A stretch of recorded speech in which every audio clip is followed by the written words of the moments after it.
Brew Strong is brought to you by Blickman Engineering, home of the top-tier brewing stand. Visit them online at blickmanengineering.com.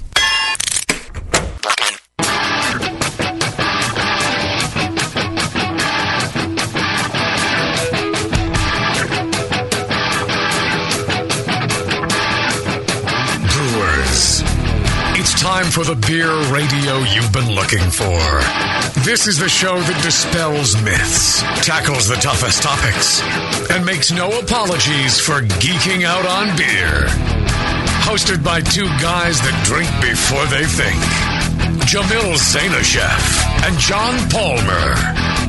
This is Brew Strong.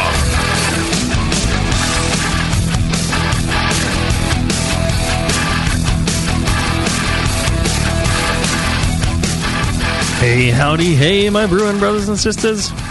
Greetings. You said it more like a question that time. Oh, you're right. Greetings. Well, never mind. I was going to say greetings, freaks, because I was watching Madagascar yesterday. But, you know, that lemur cracks me up. Freaks. I feel like calling you a lemur now. From now on. John Palmer, the lemur of the brewing industry. Greetings, lemurs. Yeah, somebody asked how you got the nickname Rock Candy.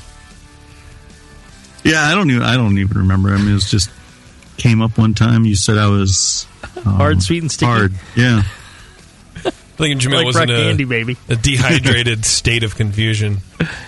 No, I think we were driving in from my house, and maybe that song came on the air or something while we're driving in or something, and then I just brought it up.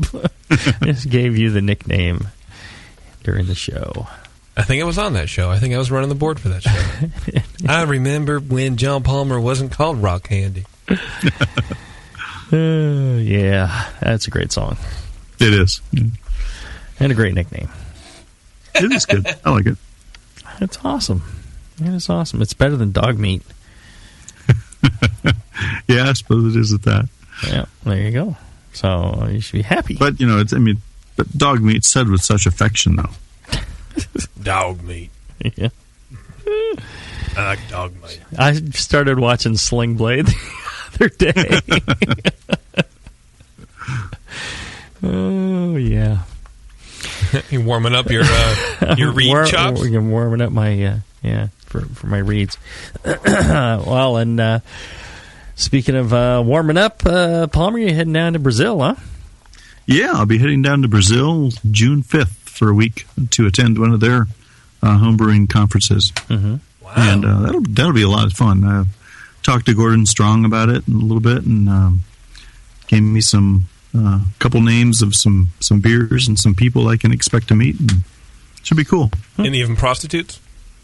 No, I don't believe so. That's too bad. Depends on how they taste, though. It might be similar to that. Who knows? But I doubt it. Right. Well, I suppose it'll be winter down there, huh?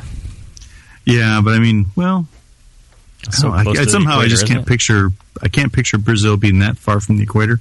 Right. But so where are you going? Rio? Sao Paulo. Sao Paulo. Very nice. Very nice. Let me know how the cocoa leaves are down there. I'll do that. Bring some back. Okay. Take an extra empty suitcase. It'll be okay. Just tell them it's hops. I get it. Not cocoa, but coca, huh? Yes. Ah, okay. Yes. Well, I may be a little slow, but I've been around. Well, I'll tell you who also has been around, but isn't very slow. Blickman Engineering. There we go. Yes, they are. They are. Been around, I mean. Yeah. They've been. That John Blickman, he's been around. You know what I mean? He's also one heck of a guy. Runs a great company, and when I'm talking about being on the ball, they are when it comes to product quality, customer service. It's a great company, great bunch of guys. They are innovating your homebrew, according to JP.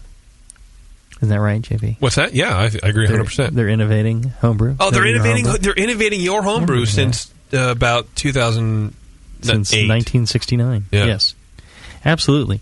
No, they're the cool thing about Blickman Engineering. You go and check out their website, see them at the Homebrewers Conference and other places they might be, and they've got the neatest gear. They're always coming out with new stuff, and it's not just stuff to be stuff. You know, sometimes you go and you see some of the new homebrew gear that's out there, Yeah. and you're just like, what the heck? You know, how is this useful, beneficial? Who thought that this would help in any way? It's there just to be there. Right. It's just Right. somebody came up with, somebody just came up with an idea in there and just, homebrewers will pay for this. Right.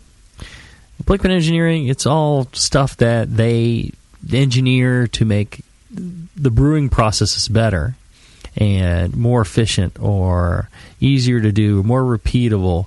And they actually use the equipment. They test it. They make sure that what they're trying to do is actually beneficial before they go ahead and sell the equipment. So it's really cool. They like to build better mousetraps. Right. Innovating your mousetrap. Yes. Absolutely. Since 1943. Since 1943. Blickman Engineering. Check them out. Blickman, with 2 N's, engineering.com on the web. And tell them we sent you.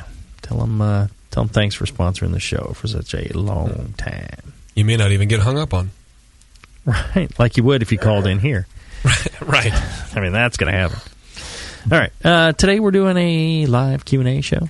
So if you're listening to one of these, you wonder, well, how can I get my questions answered? Well, a couple of ways. One, it's a live show, so you can go to the brewingnetwork.com. Easy for me to say. Yeah. And click on the Listen Live. And then there's a Chat Now. And the Chat Now gets you into a chat session with other people listening, and JP's watching the chat session, and you can ask him questions about for the show, and he'll feed them to us if they're not absolutely ridiculous. Even if they're absolutely ridiculous, a lot of times you gotta have fun every now and then. Yeah, and then if you can't listen live, you can, or even if you can email to brewstrong@thebrewingnetwork.com, and we will get those questions. Just title them with Q&A, and we'll know that they're for a Q&A show. And we'll go ahead and answer those questions as quickly as we can. That's right. And we've had a bunch of really good questions lately. Right. Yeah. And some that may not get repeated. All right. What's that supposed to mean? Nothing. Why are you bringing that up? I'm nothing. That never happened. It never happened. No. Well, and let's start off with one question, and then we'll go from a break from there. All right. This is from Nome in Israel. It says, hi, John and Jamil. Nome's in Alaska. Let me just clarify that for you, JP. Oh, man. Well, he said Israel in caps, so it can't be wrong. He has a question about kegging. He says, I've recently acquired a used CO2 tank from an aquarium hobbyist. It came with a regulator that seemed to be meant for welding. It has 2 gauges. One shows the pressure in the tank and reads in bar, and the other shows the regulator output. This one reads in liters per minute. Do you think I can use this for kegging? Could I just change the second gauge to one that reads in PSI? Searched online but couldn't find anything conclusive. Thanks for the great shows. Love brewing classic styles. Cool. It sounds like a flow regulator. And I don't know. I guess, essentially you want to set up for, pressure, regulating pressure, but... I would think, I had bought a welding regulator myself when I first got my kegging equipment. And while mine wasn't set up for flow, in other words, I didn't have the same gauge as he does on his, but given the fact that they're both CO2 regulators, I don't see any reason why you couldn't just swap out the gauge itself, because the regulator's adjustable. It'll read the pressure and but the pressure in the tank and the pressure that you're dispensing. Here we're sounding like idiots, but the that if it's saying liters per minute, it's actually measuring flow of the gas, not the pressure of the gas. So there's some way that it's doing that versus... I guess if you assume an open end and, a given pressure, then it could be just calculating flow off of that, which is inaccurate. Yeah, that's true. But I guess it could be like that otherwise. And then swapping it out with just a regulator that reads in PSI would be fine. If it's just an open chamber to that thing. But if it's something that is actually reading flow, then you can't just swap out the gauge. But generally, your first stage regulator, your first stage can be separated from whatever that might be that's doing that, and you can do that. I don't know. Right. If he is in Israel, then he'd probably be looking for a regular read in kilopascals, right? Yeah, maybe. Could he just convert, like just do math? There's convert bars to PSI, but is it an accuracy issue at that point? Right. But as Jamil says, the flow rate versus static pressure. Oh. Right, and it depends on how many bar that thing is reading. Bar, it's essentially 15 PSI. Mm. So, one bar, 1 atmosphere. Right? So, it depends on, what you need is a low pressure, a reduction from high pressure down to low, and then the ability to read that pressure. So I'm not sure what kind of regulator he has. It's maybe it's controlling flow and not pressure. If the pressure keeps climbing, but it shouldn't. It should be set to a certain pressure. Yeah. You should be able to take it to a welding shop, and they should be able to tell them right off. Yeah, right. Kilopascals. Getting both gauges to read in kilopascals should be. They should be able to say whether it can be done or not. Mm-hmm. Mm-hmm. And then you can use the chart in the appendices of Brewing Classic Styles to equate those kilopascals to a PSI, and CO2 volumes in the beer. There you go. There's your answer. I love it. All right. Let's take a short break. When we come back, more of your questions after this. When you hear Blickman Engineering, think innovation, passion, quality, and customer service. Blickman gear is designed by brewers to give you a sense of pride in your equipment. At Blickman, they know what makes brewing a pain and build gear that makes it fun. Like the intuitive beer gun, a completely different approach to filling bottles. The Therminator Wort Chiller, a new take on a plate chiller that's sized for flow, performance, and the high groundwater temps homebrewers face every day. The Brewmometer, a brilliant weldless thermometer design with brewing parameters right on the dial. The Autosparge, ultimate simplicity for preventing an overflow or running your mash tun dry. And much more, like the modular top-tier brewing stand, conical fermenters, and their Boilermaker brew pots. With more cutting-edge equipment coming soon, keep up with the latest from Blickman at blickmanengineering.com and stay on the cutting edge. BN Army, HopTech has a great discount waiting for you. Do you often find it difficult to find specific specialty ingredients for your homebrew recipes? Well, listen to this. HopTech stocks 59 different grains to choose from, 39 varieties of pellet hops, and 8 kinds of whole leaf hops. And HopTech not only carries Y yeast and White Labs yeast for you, but also Fermentus, 04, 5, 6, 23, 33, and T58 Belgian yeast, plus Cooper's, Nottingham, and Windsor yeasts. Got your recipe ready to go? Pick up some great brew gear like new long and short sleeved shirts, games, and more. HopTech's new website is being updated every day with new items. If you don't see it, call the shop. They're open 6 days a week. BN Army and AHA members get a 10% discount, and active military personnel get 15% off. Visit HopTech.com today for great selection, great service, and a great discount. HopTech.com.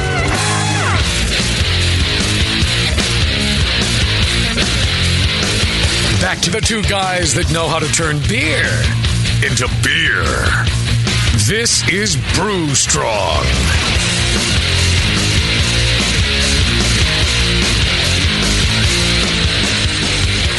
All right, we're back. We're doing live Q&A. We're taking your questions, answering them here on the air, so you don't have to go to the back alleys and get deals with bad people to get your questions answered. But you can if you want to. You can if you want to, but, this is probably easier. You do this from the comfort of your own couch. It's true. Which is what we prefer. All right, next question, JP. Next question is about Belgian beer sweetness from Catfish. Mm-hmm. I have some questions about I don't think Catfish adds sweetening. sweet beer. Okay, solved. Next question. This is from Catfish. He says, I have some questions about Belgian beer sweetness. Mm-hmm. With a lot of the finer Belgian beers, they have an initial sweetness in the aroma and flavor, but they finish dry and very drinkable. Mm-hmm. This is not unfinished fermentation-related sweetness, but delicious, good sweetness. Jamil, you had talked a bit about this character in the Beer to Guard show, but said you didn't quite understand how to achieve this in your own beers. I was hoping that you could talk more about this and anything you've learned, especially how to work this into our brewing. Thanks, from Catfish. Well, a lot of it is fermentation derived. It's not so it's a combination of things. It's the kinds of sugars that remain behind. One affects sweetness, and it's also the alcohol sweetness. So alcohols can be sweet, they can be bitter, they can be fruity, they can be have all sorts of characteristic flavors. And I think, in a fine Belgian beer, a lot of times it's a little of both where, sometimes some simple sugars are left over and they've got some sweetness, but it's not a whole lot of them. And then you get those alcohols that have that kind of sweet note to them, but, very dry. That's about it. How you get it... I think good fermentation practices, you need to mess around. It depends on the yeast, it depends on the wort, it depends on, a bunch of different factors. What I would do is, start with known quantities of yeast, start with, the same wort, and try, different temperatures, try different, see how that works out, try different oxygen levels, see how that works out, try different pitching rates, see how that works out, but do each one individually. And eventually you should be able to dial it in to exactly what you're shooting for. All right. Sounds simple enough. I think we have a question from the chat room from guest 718-03888. Nice. How do you dry hop without using a secondary fermenter? With a hop bag, are there any issues harvesting yeast from primary if you've dry hopped? And is it better to dry hop during cold crash? What can you tell our guest? Well, in my opinion... if you're going to do dry hopping and you're going to dry hop for a while, you might want to go ahead and transfer the beer to a secondary if you're going to do a lot of dry hopping.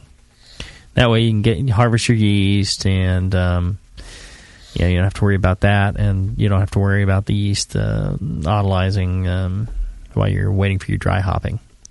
I prefer dry hopping cold or colder, around 62 is what we do at the brewery, and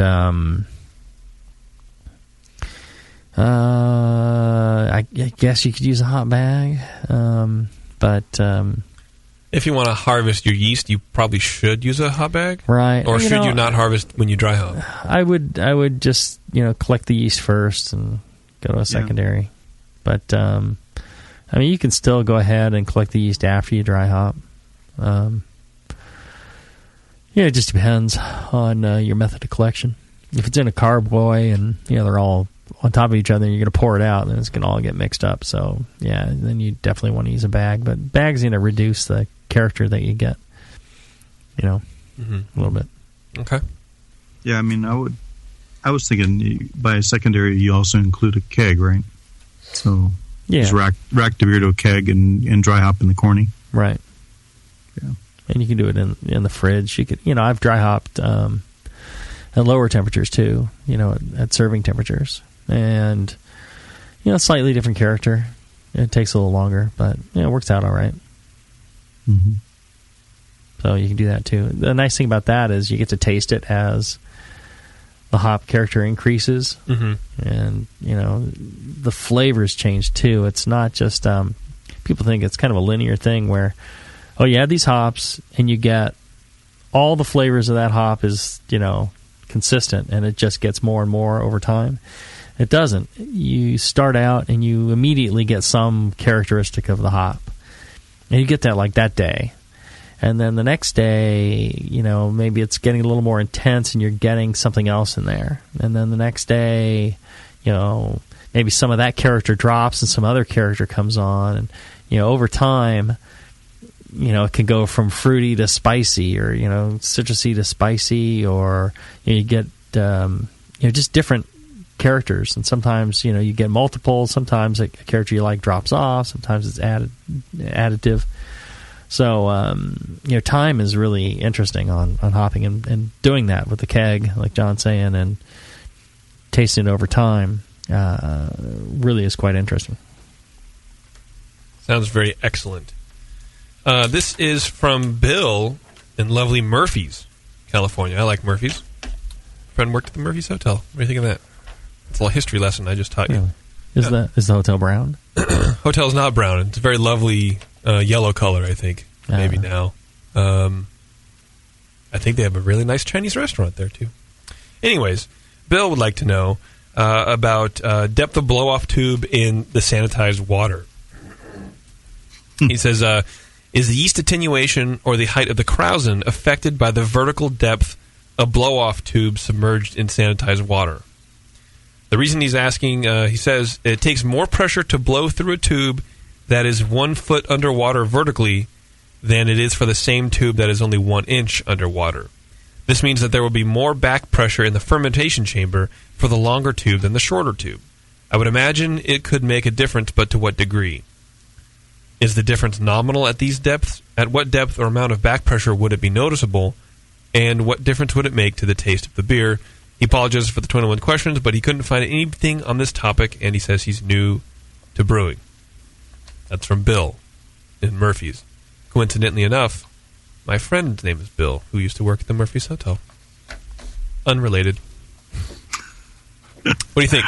Wow. Do you think it matters? I would say 4 feet is the noticeable difference. Yeah, underwater, just straight at the bottom. Well, that would be seawater. Yeah. So freshwater, probably more like 4.2 or 3 feet. It doesn't matter, right? That it has no effect. No, on the it does. It does. Really? It does. It's a real effect, but there's no way his dip tube or blow-off tube should be more than quite deep a few inches underneath the water. Right. So it should be immaterial. Well, and seriously, I was calculating, okay, you get 1 atmosphere at every 33 feet, so, a couple PSI would make a difference. So, I'm thinking, all right, 4 feet, seriously. Yeah. I just don't throw these answers out without thinking about it. Let's not jump to conclusions. But like John's saying, and the problem with having deep your siphon tube deep or your tubing deep inside the liquid is it sounds really weird. Yeah. Is that if your carboy gets colder and starts drawing back, if you have a lot of liquid in there, it's going to pull all the way back into your fermenter. So you usually only stick the tubing, half inch or an inch under the liquid, so it can't fill the tubing with liquid all the way back. That's right. Because you don't want that. All right, that's happened to me once. I came to check on my you had your my tubing fermentation stuck deep in the liquid. I had it went real deep, and I came back and it had stratified or whatever. The star sand was on the top. Yeah. And my ESB was on the bottom, so I was able to just take a racking cane and just suck it up like a wet vac. It's fine. It was great. It was good beer. Tasted good. Oh, yeah. Yeah, fairness, that's what we recommend. Yeah. That was like 10 years ago. Yeah. When just pretty much any beer you made tastes good, right? Yeah. Not alcohol. Right. Good. Right. Exactly. Fermented 75. It's a lager. Fuck it. Who cares? It's going to be great. Okay. This has... Wow, I don't even know what this is. It's a Tim question, but it's written in some weird foreign Australian language. Good day, J, and JP. Question. I cool my post-boil wort with a copper coil down to around 40 degrees Celsius or 104 degrees Fahrenheit. I then transfer it into a plastic container, push out the air, and then tighten the lid. I generally start the fermentation the next day, but not always. Are there any issues with these procedures? And then I have like a follow-up question. Well, let's see. Okay, if we compare this to the no-chill method that they use in Australia, where you put it inside the cube, but it's boiling hot there, so you're kind of ensuring your sanitation, squeezing the air out, and then letting it chill down. He's taking it to 104, which is really still bacteria level. Yeah, and so his sanitation better be really good. if he's not gonna get it lower till the next morning. Yeah, I wouldn't do that. Especially, there's in something that's very not very acidic, like wort. Boy, you can get all sorts of spores and stuff growing in there at that temperature. Not recommended. Right. I would, it's probably the risk is minimal, but if you can go ahead and put it in at boiling like the other guys are doing, then I think I would just stick with that if I was going to do the cube. And then he says, you mentioned leaving your fermentation for 2 weeks before kegging or bottling. I always keg or bottle on day 7, 90% of the time. He does ales. Do you recommend this procedure for the newer brewers? Which? His procedure or our procedure? His procedure, I imagine. I mean, I wouldn't unless it's really completed fermenting. Now, if you're doing a lower alcohol ale, if you're doing like a best bitter or something like that, or a mild, or something a few percent alcohol, and you're using like a British yeast that'll chew through it and drop clear real quick, you can do it in 7 days. But most home brewers are amateur craft brewers are not doing that. They're doing bigger alcohol beers, things like that. I would just let the yeast go all the way. I mean, there's no magic day when it's done. I mean, I can't tell you there's always a certain date, that number of days when it's finished. That's never true. The reason we go 2 weeks is that, pretty much everything is done in 2 weeks. Yeah. It's probably and the beer done started at 10. clear a bit too. So. Or it's done at 7, or it's done at 10, or whatever. But you wait 2 weeks, okay. By then it's done. So that's kind of the theory. Okay. And then he says, P.S. I always wear a hairnet when I brew. Just wondering if you wear a hairnet also, Jamil, as you are fairly anal. I don't wear an anal hairnet. I don't even want to laugh at that, but I am. Quick question from the chat. Quick question from the chat. This is from Lenny Buzz. And remember, ladies, if you are in the chat and you have a question, PM me. My name's JP, and I will read your question before the email question. That's the best way to get your question answered. Move to the head of the line. Lenny Buzz says, when doing a yeast starter, I usually let them go for about 1 to 2 days on the stir plate before using. But if I plan on chilling and decanting the spent beer before using it, should I let the starter go longer, and if so, how long? Is that always the question? Well, all right. So you want to make sure you get full growth, and then you also want to let the yeast set for a bit and get yourself let them build up their glycogen reserves, and then go ahead and chill them.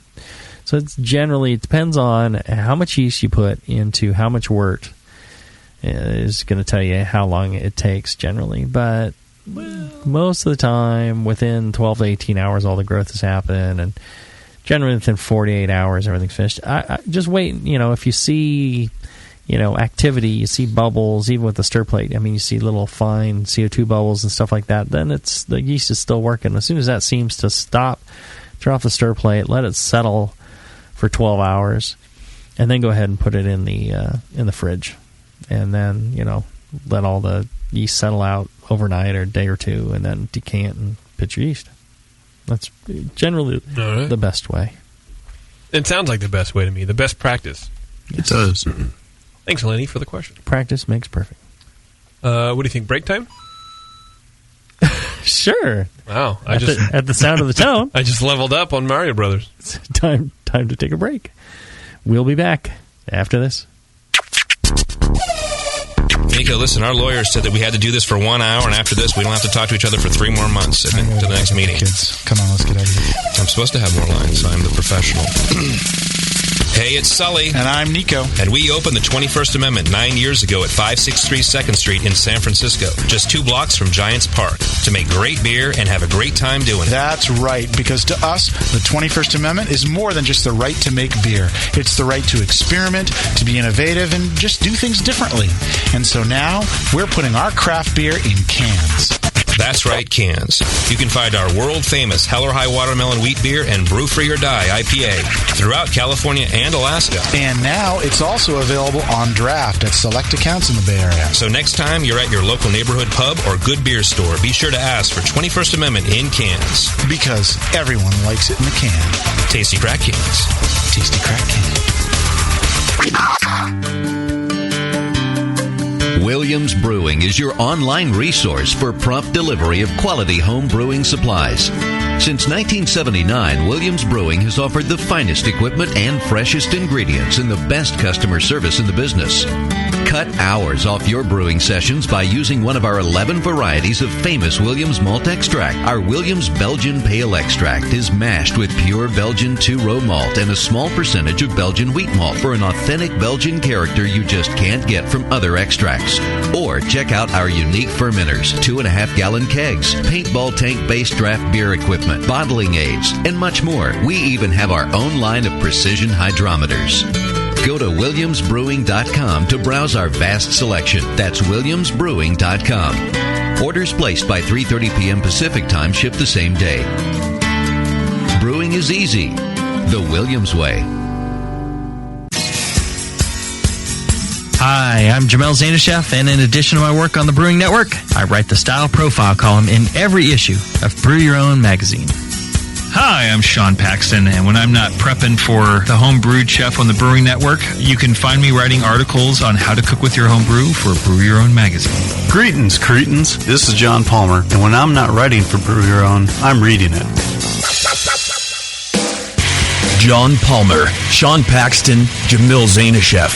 If you love listening to them on the Brewing Network, you'll love reading their articles, tips, and recipes in the pages of Brew Your Own magazine. Join Jamil, John, and Sean 8 times a year in Brew Your Own. And when you subscribe to BYO on the Brewing Network website, half of your subscription price goes right back to the BN to support great beer and food programming. So sign up for Brew Your Own magazine through the BN website today so you can listen and read your way to better homebrew. Hi, this is John from Grain and Grape. We've been supplying brewers in Australia for 21 years, and for all that time we've been working to offer the best service around, including free fortnightly all-grain brewing demos, 90 varieties of malted grain from Belgium, Germany, the US, Britain and Australia, equipment from brewmasters, kegerators and crown urns to the humble brew-in-a-bag bag, heaps of hops, Y-yeast liquid and Fermentus and Danstar dried yeast cultures, fresh work kits made at Mountain Goat Brewery and on the 200-litre Brewmaster right here in the warehouse. We also sponsor and support brewing clubs and comps, the Australian National Home Brewing Conference, Aussie Homebrewer Forum, and heaps more. Mostly though, 100 years of brewing experience means that we can give you the best advice on your next recipe, your new system, or that brewing problem that needs a solution. Mention the Brewing Network next time you order online or by phone for freight free on your next order. Check out grainandgrape.com.au for conditions. Since the first time the Brewing Network microphones turned on, More Beer was behind it. More Beer sponsors the programming on the BN because, like you, they love brewing, and like the Brewing Network, they love sharing their knowledge. Morebeer.com isn't just a website to place your next equipment or ingredient order. Morebeer.com also gives you access to free beer information that will make you a better brewer.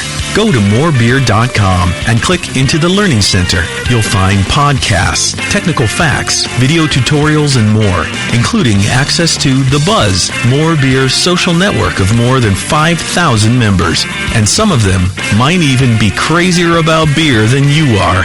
Get over to morebeer.com today and take advantage of The Buzz, the forum, the Learning Center, and make sure you're signed up to receive the newest More Beer catalog. More Beer, bringing you absolutely everything for beer making.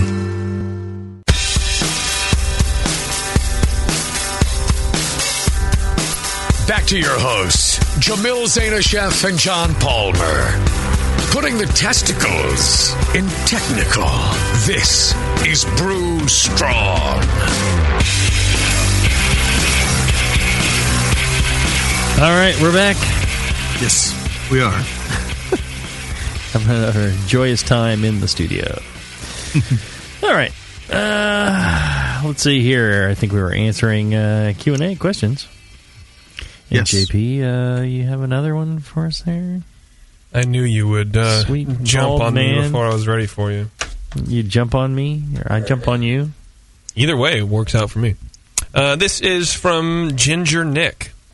He says he's been brewing strong since 2006. I've been batch sparging for over a year now, but I sometimes wonder, is fly sparging really where it's at?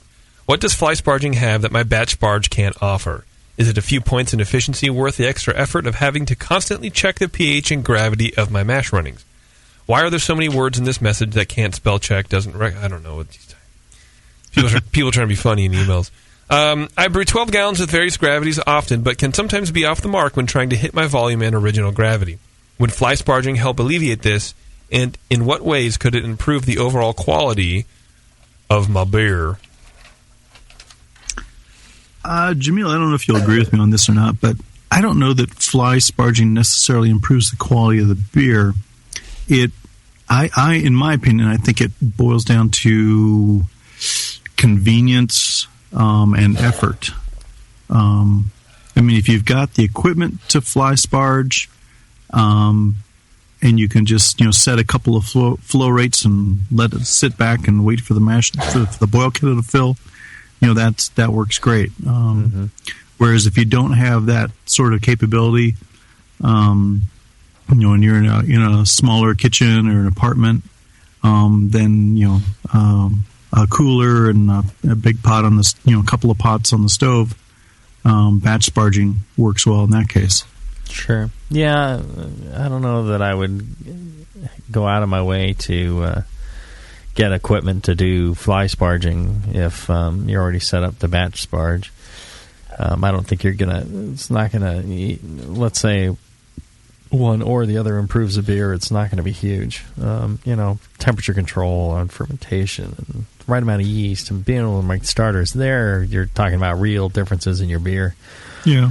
The one thing that I would like to comment on in his question was he's like, I don't want to be checking pH and gravity levels, and right. You check it like once or twice, and once your brewing process is dialed in, you almost never have to check it again. I mean, that your final runnings are in the right range, and your pH is in the right range, and it's you don't have to spend a lot of time on that.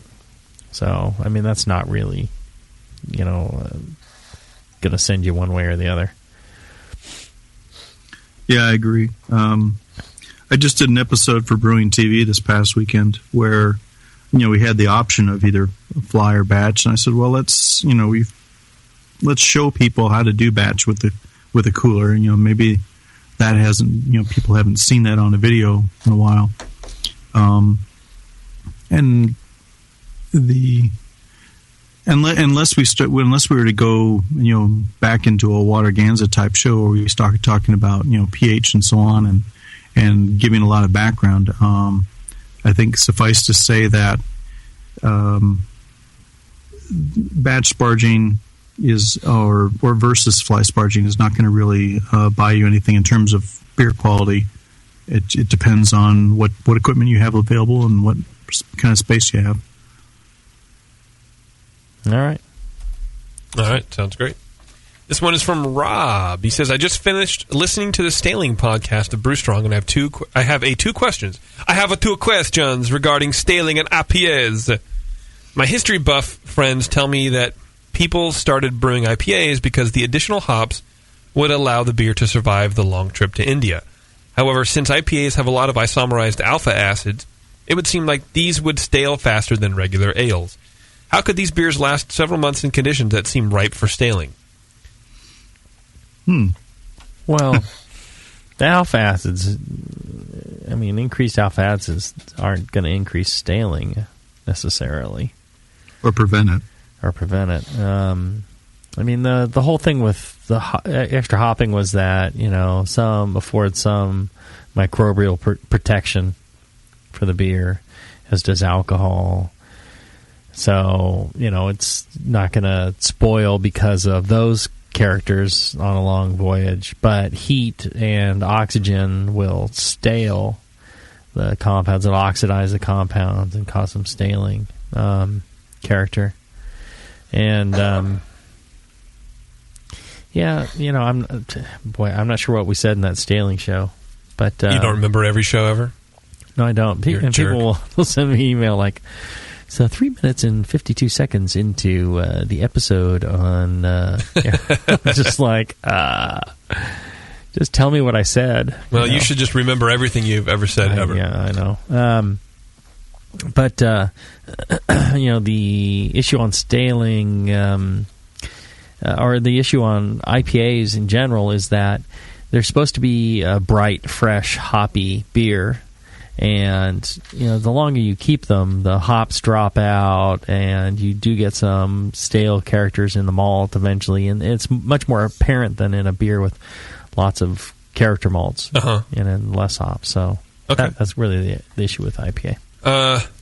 Well, his second question says, concerns black IPAs. Would the addition of a small amount of dark malt, as in the case of black IPAs, be enough to increase the shelf life of an IPA? I imagine it would probably increase it a little bit. Mm-hmm. It depends on how much you use, but my belief is that those highly kilned malts do have some antioxidant properties to them, and that can actually help a little bit with oxidation. It's an IPA. It shouldn't necessarily have a long shelf life, right? Well, that's what he was saying with the shipping and everything. But yeah, but I mean, there's been a lot of change in hop character over the last 200 years. Or I guess the whole classic IPA thing, that was 100 years ago, 125 years ago, Victorian era, I suppose. But then hops were not stored as well before they went into the beer, and so the overall hop character of a beer, and particularly an IPA, was at least a mixture of the oxidized beta acids with remaining alpha acid for the bitterness. Right. So, and then heavily hopping the IPA they weren't style. storing these in freezers or anything. So I mean, right. Hop aroma and everything is probably, and you're dealing with oxidized hops probably. Right. Mainly bittering is what they were getting out of them, I would think. Yeah. So, I mean, today when we talk about, a relatively short shelf life for IPAs, we're talking West Coast IPAs, we're talking lots of dry hop aroma, and almost a 99% alpha acid kind of bitterness to them, and that will oxidize and change with time. But back then, and the bittering drops substantially pretty fast. Yeah, so back then, I mean, they were starting from a different point, and the bitterness character of those beers was was different than what we're kind of looking at today. But again, to emphasize that the point of the extra hops in those casks was not oxidation prevention; it was microbial spoilage prevention. Lacto and PDO and all those other bugs. All the other iddos. Yeah. Question from the chat from O Dukes says, how do Jay-Z or John Palmer chill beer in the fermenter without sucking oxygen or star sand into a carboy or bucket? I guess going back to our question in the first break about not drawing in star sand because your tube is too long. Don't have it drag in the dirt. How do you guys do it? How do you guys prevent star sand and oxygen and all that kind of nonsense from getting into your beer when you're cooling? Answers. I want them now. Well, the best way is to chill your wort down initially to whatever temperature you want before you put it in the carboy. Mm-hmm. And then or use another kind of airlock that allows bubbling without sucking. Well, and I guess, and then, so the way I would do it is chill your wort down. I use that Whirlpool chiller, and if I need really cold, I use ice and get it down to whatever temperature, and below my fermentation temperature. I put it in the carboy, then I put it in the fridge, and then, just go up from there. So I never had that problem. And then, when it comes time to, let's say, package the beer up and put it in the fridge and get it to serving temp, you put it in a keg, put it in the fridge, and you got CO2 pressure on it, so it's not an issue there. Because I never really would ever chill the beer down to settle the yeast out. I'd ferment it on a rising temperature, hold it steady at the end, let the yeast settle. I'd rack the beer off, and then I'd chill the beer down. So I never really, Yeah, I see. Otherwise, you're pulling in air or you're pulling in, whatever. But yeah, you can pull in air. As long as you're pulling it. If you're at the start of fermentation or active fermentation, pulling in a small amount of air isn't that big a deal. And especially if fermentation hasn't begun yet, pulling some air, big deal. Not a problem. Well, one aspect to the question that he may be asking is that, once you've chilled the wort and, then it's going to cool down more as you approach your primary fermentation temperature. How do you prevent it from sucking in, a sanitizer then? Well, I'm kind of in that situation where my groundwater temps being, anywhere from 70 to 80, I'm never cooling to my pitching temperature these days, unless I'm too lazy to hook up a recirculating ice bath. Oh, so lazy bastard. Yeah. So I just, I take it, put it in the carboy or the fermenter, and then I put some saran wrap over the top and stick it in the fridge, overnight with no blow off tube or airlock. I mean, it's plugged. And then as it cools, the next morning I, uncork it. Fish the saran wrap out of it? Yeah, well, I hold on to it so it doesn't go in. But, there's a slight pressure differential, and it goes boom. And then, end of story. And I stick the airlock in and pitch the yeast, and off it goes. So just don't use a blow-off tube too early. Well, and even if you do, the blow-off tube, if it's hanging down the length of the carboy, you can pull in air, and it's not pulling in so fast that you get this whooshing, and it's like sucking in dust. Right. Oh, right. Yeah. That's the other thing. I mean, if you just let the blow-off tube hang in the air, yeah, as long as there's no bacteria's not going to shoot in there. Or fruit flies or ants. And if it's in a fridge, I don't think there's going to be fruit flies or ants. So, and you can hang it in sanitizer, just a little bit of sanitizer, so it doesn't get all sucked up in there, and that's fine too. He means he says, maybe post ferment to drop out the yeast. Oh, I just wait. You don't cold crash? No, I just wait because it'll do it on its own. But let's pretend that you didn't wait and that you cold crashed. Well, I wouldn't. Well, then I'd put it in a keg and then apply CO2 pressure and then cold crash. Ah, okay. And let it do it in the keg. Otherwise, you're either pulling in air or you're pulling in star sand. You're pulling in something. You bet I am. Oh, yeah. Okay. Well, I hope that answers your question there, Dodukes. What do you think? Break time or another question? Well, I think we got to answer the question about what you're going to do in the bedroom. Oh, my goodness. I didn't even know it was that time. It's time. Wow. Fellas, gals, you looking to spice things up in the bedroom? Hang on. Let me take my shirt off. Rub your nipples. Been fantasizing about surprising your lover with an adventurous new toy or adult movie? Well, here's an offer you won't be able to resist. Go to adamandeve.com, and for a limited time only, you'll get 50% off just about any item. And that's not all. When you select your one item at 50% off, you also get 3 free adult DVDs for a little inspiration, and they'll throw in a free extra gift that is quite sensual. It is. You're not supposed to laugh at that point. It's preserve the mood, JP. Come on. Well, that's how my girlfriend. Every time she gets in the mood, I laugh because I think it's funny. Yeah. And they're going to throw in free shipping on your entire order. So it's a really great deal. You buy one item at 50% off. You type in the offer code JAMIL, and you're going to get the 3 free DVDs. You get the free extra gift. You get free shipping, all for buying one item at 50% off. So go to adamandeve.com today. Again, use that offer code JAMIL, JAMIL, and you'll get a heck of a deal on those products. So check it out. Good sponsor. Alrighty, let's take a short break, and when we come back, we'll wrap up with a few more of your questions after this. When Blickman Engineering set out to design a great brewing stand, they knew it had to be strong, adaptable, and last for a lifetime. The top-tier brewing stand is now proudly available at BlickmanEngineering.com. It grows with your brewing skills and equipment. Start with 5-gallon coolers on its heavy-gauge stainless steel shelves. Then move all the way up to 30-gallon pots on the high-output burner tiers. Speaking of burners, the custom Blickman Engineering top-tier burners are extremely powerful, efficient, and amazingly quiet. They have safety stops to center your pot, and they'll last a lifetime and won't rust. The top-tier brewing stand allows virtually infinite combinations from traditional gravity systems to 2 tiers to completely horizontal. Configure your stand the way you want and have the freedom to change it at any time in the future.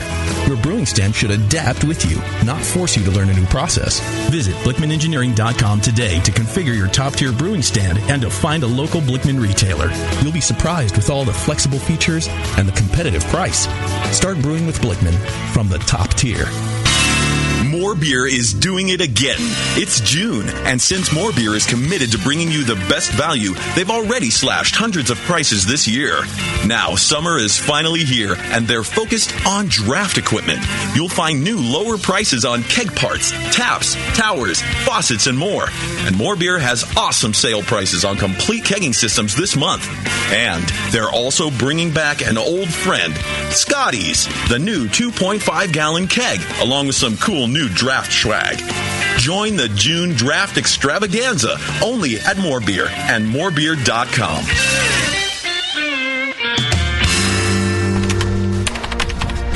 Hey, Jack, what you doing? Playing Warcraft? No way, it's TBG time, buddy. TBG? Get with it. I'm playing that brewery game. What brewery game? No, that's the name of the site, thatbrewerygame.com. What? Yeah, check it out, man. If you've ever brewed beer in your dreams or wish you could mash in right from your desk at work, you can. Kind of. With That Brewery Game.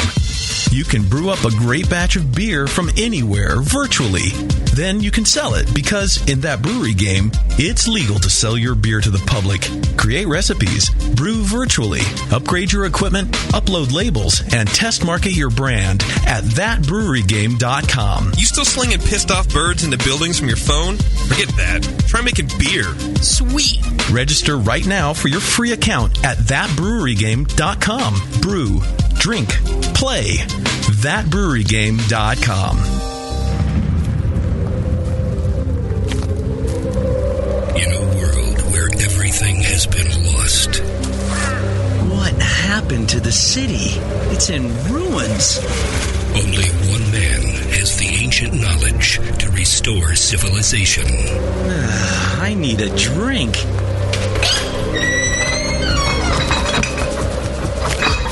Oh no, the liquor store's been ransacked. You looking for beer, stranger? Boy, all the liquor got drunk up in the first 25 minutes of the apocalypse. Wait, there's still some bottles over... Oh, no. Those are non-alcoholic beer. I reckon you better stick to arrowroot tea and a desperate nomadic existence like the rest of us. People, I'm a home brewer. I know how to make alcohol. It can't be done. Come with me if you want the beer. Okay, I'm gonna need some big plastic buckets. He is the chosen one. The prophecies say that he's gonna get us wasted. Someone start heating water. And from the creators of Northern Brewer, the people who brought you $7.99 Brew Saver shipping, massive selection, and superior customer service comes the home brewer.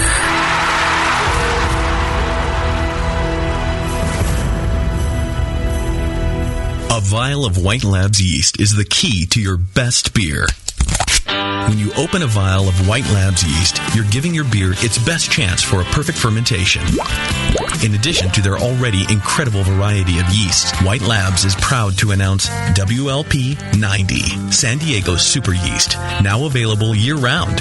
WLP 90 is super clean, super fast fermenting, with low esters and has a neutral flavor and aroma profile. It's alcohol tolerant and highly flocculent. For more of the latest White Labs news, click over to whitelabs.com, where you can read reviews of yeast, learn in the lab section, and join the customer club. And if you should find yourself in San Diego, White Labs has a brand new training facility for craft brewers and home brewers alike. Whitelabs.com. Discover yeast, nutrients, enzymes, and more for commercial breweries, home brewers, and homebrew stores. White Labs. It's all in the vial.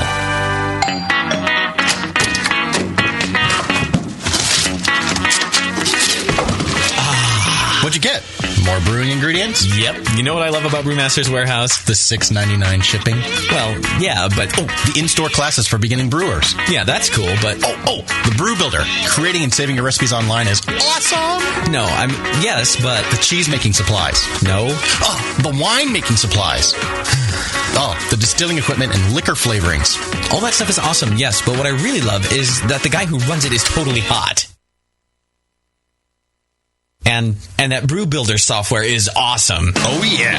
Brewmaster's Warehouse brings you flat rate shipping on great equipment and ingredients to make beer, wine, cheese, and spirits at brewmasterswarehouse.com. And if you're in Georgia, stop by Brewmaster's Warehouse Monday through Saturday from 10 to 6. Visit brewmasterswarehouse.com today because it's totally hot. Oh, yeah.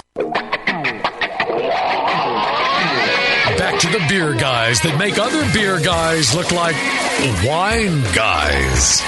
Brew strong. All right, we're back. Yes. I just had a torpedo in a can. You and your torpedo in your can. All right. I know Palmer's all excited about that joke. I know. You get it? Well, I guess you guys have purposely deleted 4 shows, so I wouldn't. Yeah, just to delete that. You want to make it a 5th? Yeah, keep it up. Okay. We can keep deleting all day long. All right. 2 more questions. 2 more questions. One from the chat, one from email, I think. This one is from Tito in the chat. Tito!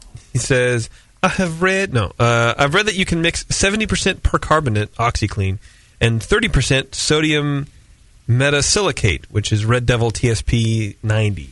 And this will basically give you PBW.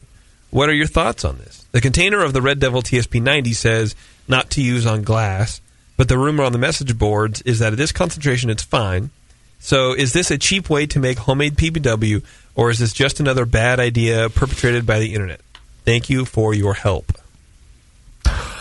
I've read some of these too, where you like these homemade, PBWs, and I actually know there's like a few people selling them, but I guess it's like infinitely cheaper than PBW. Yeah, yes. The Red Devil. I don't know the chemistry, so I can't comment. Okay. I mean, so it's Red Devil, and what's the other ingredient? Percarbonate, OxyClean.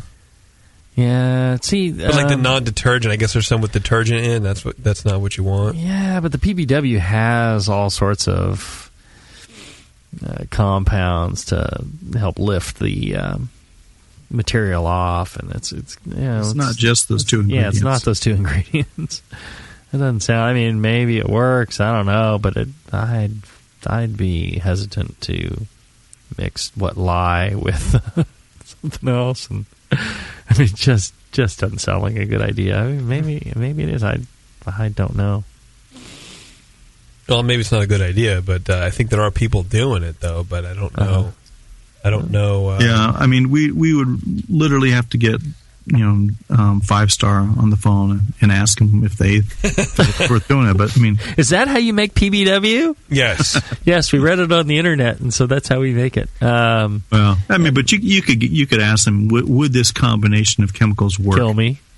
And they would answer that question, but then the tricky question is then does it work as well as PBW? And probably not. Right. I don't know. I can't. I really don't know.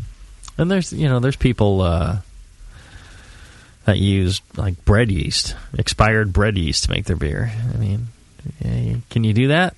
Yeah, it'd save you a world of money over like White Labs or white yeast. True. And it'll ferment. Absolutely. Do I recommend it? No, not really. So, yeah, I don't know. I don't. It's not the same thing. Of that, I am pretty much absolutely certain. So there you go. All right, we have one more from the chat. Tim CA, he says, can you guys outline the process and timeline for going from, say, 1 or 2 yeast vials to the proper amount for 11 gallons of 1065 wort? I have a stir plate that can move about 2,000 mils of a starter, a 2,000 mil flask, and a 5,000 mil flask. So how does he go? How does he go from 2 vials to 11 gallons of wort? Proper pitch rate. Yeah, it sounded like just a wild guess. It depends on how viable the vials are to start with, the yeast you're starting with. But I'm guessing if it's 1060 and 11 gallons and you got 2 vials, it's probably 2 vials and like 4 liters if he's got a 5-liter flask. Mm-hmm. And then just, shake it every hour and you'll be fine if your stir plate won't do it. There you go. Should be around that. Great. And that would take, the standard 24 hours to ferment out, 36 maybe. Right, and then let it settle for, a day. Because you don't want to pour all that liquid into your beer. Right. You had somebody that was like, I had to make this, 8-liter starter, and, I had this 5 gallons of 1080 wort. I poured it in there, and then it was like, 1060. It's like, don't pour all that. I'd limit the amount of starter that you pour into your beer. Don't do more than 5%. 5% is pretty much it. Sounds good to me. There you go. All right. Sounds like a good show to me, too. All right. If you're listening live, just hang in there. We're going to do at least one more.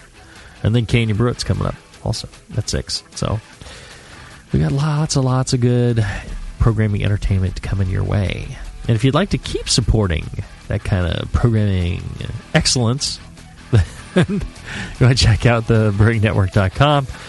There's a store there. You go to the store, you can buy some shirts and hats and books and other goodies. You can sign up for Brew Your Own magazine, where 50% of that subscription goes back to the Brewing Network. That's a great deal for the Brewing Network.